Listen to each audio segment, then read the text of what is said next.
This is the iPhone 16 Plus, the larger variant of Apple's base models, and what I've spent the last 2 years calling the perfect workhorse. Sure, I spend my time making video reviews today, and they're mostly nerdy, but I'm not sure if you've noticed that my content mostly focuses on just how useful a product is.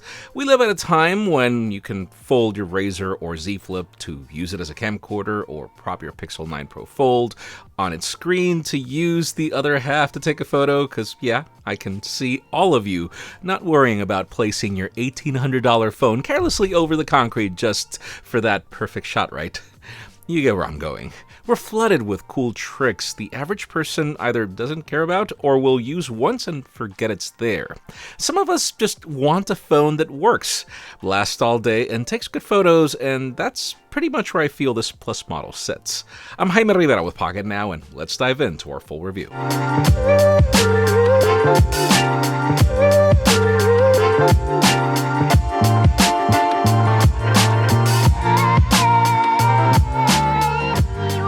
Apple has been on this interesting trend of giving people larger sizes for less money. See, in the past, to get a large MacBook, you could only buy the Pro, and a ton of people just wanted the larger screen. The same thing happened with the iPad, so now we have a 15-inch MacBook Air and the 13-inch iPad Air, and this Plus iPhone is pretty much where that approach all started. Probably one of my favorite changes this year is that this new design adds a ton of character. iPhones are most famous for their camera, so why not make the rings larger and more pronounced?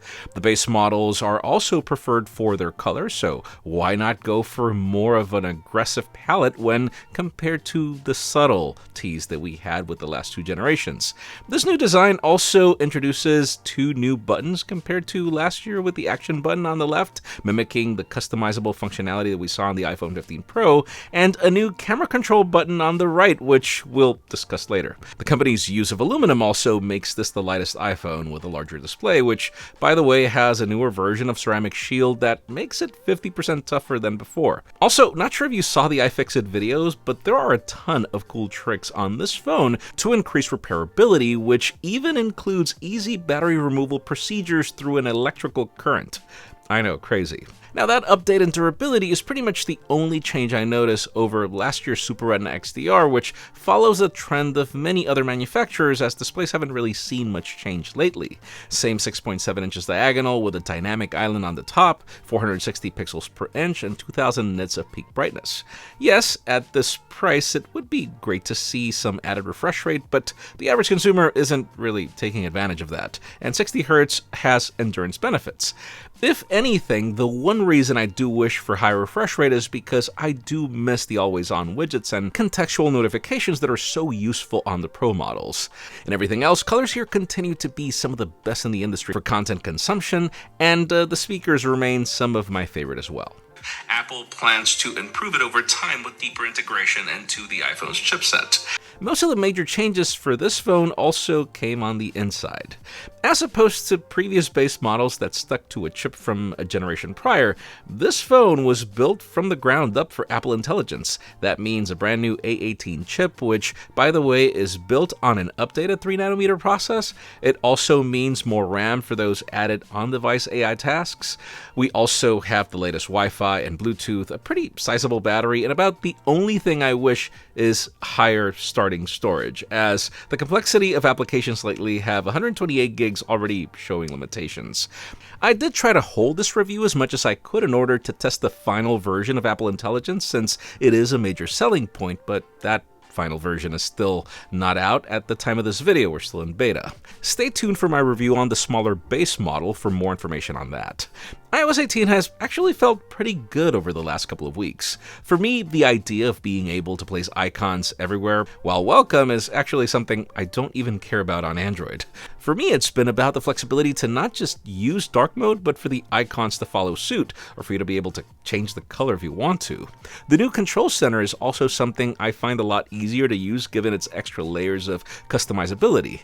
I will admit the new Photos app took me a bit to get used to, up until I realized it does two things really well. One is helping you find photos with a text search, and the other is simply grouping things in a smarter way. In the past, that wasn't really that intuitive. Maybe my favorite thing out of all this is scheduled summaries in notifications. I'm not sure if this existed before, but man, this has helped me so much in being more productive. Now I schedule to only be bothered by email and other secondary messaging 4 times a day. It's become a godsend in a time when applications compete for your attention in a way that goes beyond the functionality that you want them to do. Now, over the last 3 weeks of using this phone, once again, it has reminded me of how much this Plus model matters. Some say it's not for gamers because of the 60Hz, but then again, the games that support 120Hz are limited. And if anything, I want more endurance when playing a game, since my phone is about so much more, and that's what this phone gets right. It lasts all day and then some. This phone has done a great job at remaining connected to Verizon's 5G network, as I tested it in New York City, and phone calls remain your typical iPhone, which is to say, pretty reliable. The last set of major changes this phone got came with the camera optics and its new control. Yes, I do love having an extra button dedicated to photography, and I do praise Apple for all the functionality baked into it. I did switch the launch of the camera to a double press as I found myself pressing it by accident given its placement. And yes, at times I do wish I could switch a few things off that I never use. Still, for a company that's rarely giving you flexibility, this iPhone is all about that. Heck, we even have new photographic styles and tones that you can make automatic or place after, which are pretty granular when it comes to doing whatever you want with your photos and their aesthetic. Then there's the new set of optics with a more powerful 48 megapixel Fusion primary camera and the brighter 12 megapixel ultra wide that even brings autofocus for macro shots, making this the most complete camera system I've ever tested on a base model. I actually spent most of my time taking photos without the styles or tones enabled, since I noticed Apple's new color science is already adding a lot of character.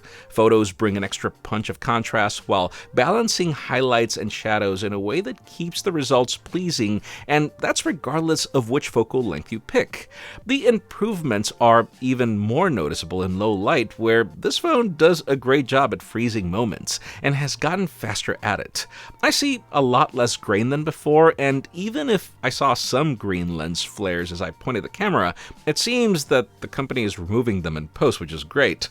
I'd say this is the best performance I've seen from a base iPhone in tough scenarios, period. Selfies and portraits then remain balanced regardless of the light, and I love that you now get depth information even without portrait mode enabled, which allows you to get a wider crop whenever you want that.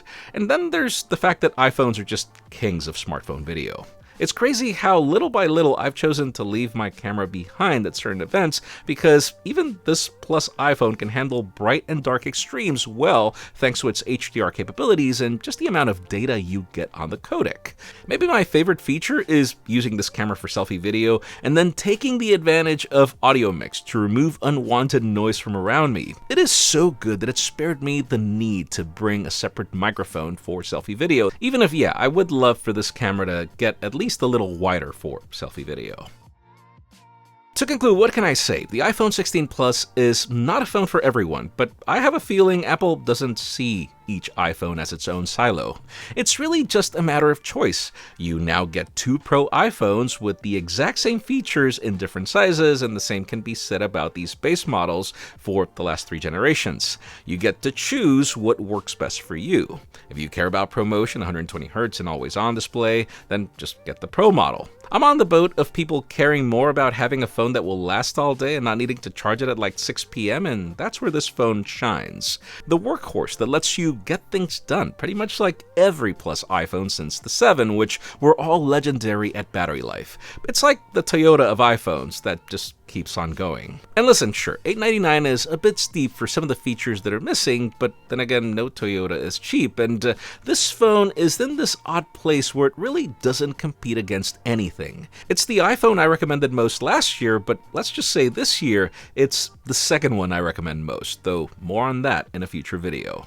Let me know if you agree with our assessment in the comments down below, and while you're at it, follow us on social media and subscribe to our channel for more videos like this one. You can also follow me on my personal handles to see me love this iPhone more than ever. Please give this video a thumbs up if you like what you saw. I'm Jaime Rivera. Thanks so much for watching. We'll see you on the next one.